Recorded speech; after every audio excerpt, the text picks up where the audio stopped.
Hi guys, ನಿಮಗೊಂದು ವಿಷಯ ಗೊತ್ತಿಲ್ಲಲ್ವಾ? ಬನ್ನಿ ಮತ್ತೆ. ವಿಷಯ ಏನಂತ ಹೇಳಿದ್ರೆ, ನನಗೀಗ ಎಕ್ಸಾಮ್ ಆಗಿ ರಜೆ ಸಿಕ್ಕಿದೆ. ಆ ರಜೆಯಲ್ಲಿ ನಾನು ನಮ್ಮೂರಲ್ಲಿ ಮನೆ ಪಕ್ಕದಲ್ಲಿ ಬ್ರಾಹ್ಮಣರ ಮನೆಗೆ ಕೆಲಸಕ್ಕೆ ಹೋಗ್ತೀನಿ. ಅಲ್ಲಿ ಯಾವ ಥರದೆಲ್ಲ ಕೆಲಸ ಮಾಡ್ತೀನಿ ನಿಮಗೆ ಈ ವಿಡಿಯೋ ಮೂಲಕ ನಾನು ತೋರಿಸ್ತೀನಿ. ಬನ್ನಿ ಬನ್ನಿ. ನನಗೀಗ ಮೊದಲು ಯಾವ ಕೆಲಸ ಕೊಟ್ಟರು ಅಂತೇಳಿ, ರಂಬುಟಾನ್ ಕೊಯ್ಲಿ ಕೇಳಿದ್ರು. ಮಾಮೂಲಿಯಾಗಿ ರಂಬುಟ ಅಂತೇಳಿ ನಾವು ಕರಿತೇವೆ. ಇಲ್ಲಿ ಉಂಟು ಹಣ್ಣಾದದು ಕೊಯ್ಲಿ ಕೇಳಿದ್ರು. ಬನ್ನಿ.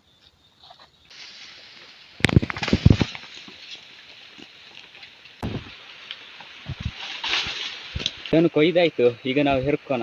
ಬನ್ನಿ ಬನ್ನಿ.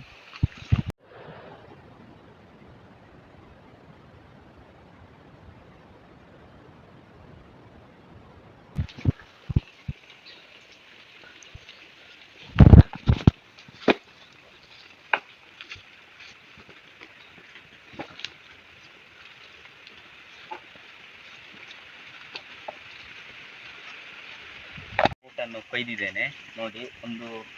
ಒಂದು ಬಟ್ಟೆಯಲ್ಲಿ ಈಗ ಅರ್ಧ ಬಟ್ಟೆಯಷ್ಟು ಸಿಕ್ಕಿತ್ತು. ಇದಕ್ಕಿಂತ ಮೊದಲು ಕೊಯ್ದಿದ್ದಾರೆ, ಹಾಗೆ ಅದು ಸ್ವಲ್ಪ ಬಾಕಿ ಆದ್ದು ಈಗ ನಾನು ಕೊಯ್ದದ್ದು. ಇನ್ನೂ ಸಹ ಉಂಟು ಹಣ್ಣಾಗಲಿಕ್ಕೆ, ಸ್ವಲ್ಪ ಕಾಯಿಯಾಗಿದೆ. ಈಗ ನಾವು ಒಂದಾದ್ರೂ ಟೇಸ್ಟ್ ನೋಡ್ಬೇಡ.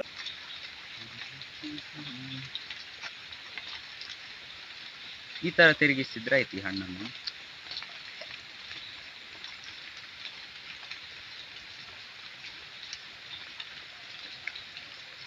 ಈಗ ಬೀಜ ಸಿಗ್ತದೆ, ಅದನ್ನು ಬಿಸಾಕಬೇಕು. ಸಖತ್ತಾಗಿದೆ. ಮಾರ್ಕೆಟಲ್ಲಿ ಒಳ್ಳೆ ಬೆಲೆ ಇತ್ತು. ಈಗ ಎಲ್ಲ ಕಡೆ ಇದರ ಬಗ್ಗೆ ಕೃಷಿ ಮಾಡುವುದರಿಂದ ಸ್ವಲ್ಪ ಬೆಲೆ ಕಮ್ಮಿಯಾಗಿದೆ.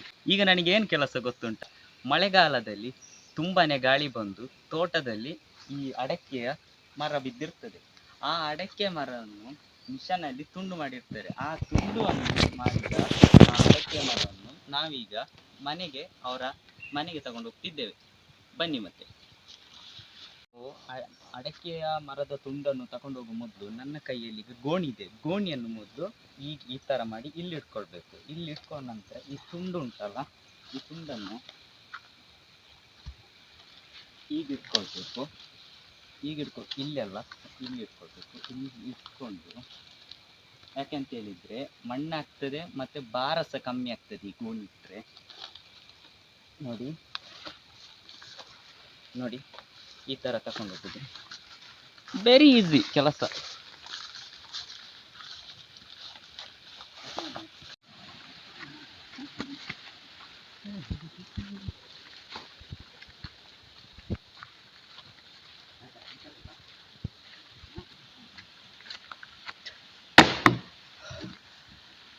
ನೋಡಿದ್ರಲ್ಲ ಅಡಕೆ ಮರದ ತುಂಡುಗಳು. ನಾನೊಬ್ಬನೆಲ್ಲ ತಂದದ್ದು. ಇಲ್ಲಿ ಸಹ 3-4 ಜನ ಇದ್ದಾರೆ. ನಾವೆಲ್ಲ ಒಟ್ಟಾಗಿ ತರ್ತಿದ್ದೇವೆ. ನಾನಿವತ್ತು ತೋಟದಲ್ಲಿ ಕೆಲಸ ಮಾಡುವಾಗ ನನ್ನ ಕಣ್ಣಿಗೊಂದು ಕಂಡಿತ್ತು. ಏನು ಗೊತ್ತಾ? ಬಾಳೆಗೊನೆ. ಈಗ ಅದನ್ನು ನಾವು ಕಟ್ ಮಾಡಿ ತಗೊಂಡೋಗುವ ದನಿಯ ಮನೆಗೆ. ಬನ್ನಿ ಬನ್ನಿ.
ಇವತ್ತಿನ ಕೆಲಸ ಮುಕ್ತಾಯ.